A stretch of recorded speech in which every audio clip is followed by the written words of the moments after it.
Hey, this is how you can counter the king's hook in arm wrestling. The king's hook is a version of the king's move that involves maintaining your cup instead of giving it away. That's the only difference between a king's move and a king's hook. The king's hook is made specifically for a press because a press against a king's move can actually work great as it is bypassing the king's mover's biggest strength, which is his pronation.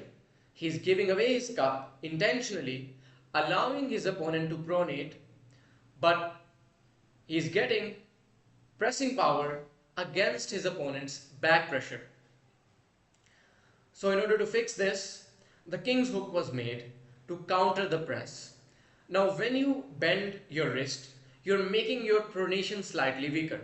But this trade-off is actually good against a presser because he's not attacking your pronation. You're making the presser weaker by cupping and actually increasing the amount of power or decreasing the amount of power the presser is applying on your back pressure. So as a presser, how can you counter the king's hook? Before we learn how to counter the king's hook, we have to make sure that your opponent actually does the king's hook. Your opponent is only going to do the king's hook if he knows you're doing the press. In the setup, you have to make sure that your opponent has no doubt in his mind that you're going to do the press. If he knows you're going to do some other move, an outside move or a hook, he's going to change his technique. Now, the best move to replace the press with once the match starts is actually a hook. Because the only difference between a press and a hook is that in a hook, you're maintaining your cup, while in a press, you're giving away your cup. Everything else stays the same. So in the setup, you have to make sure that you're setting up such that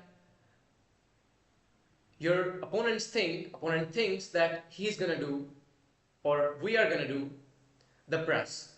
So you have to maintain height, your arm needs to be inside your body. Now when the match starts, instead of going this way, you're actually going to cup your wrist. That's the only difference. You're going to cup your wrist and bring your shoulder forward.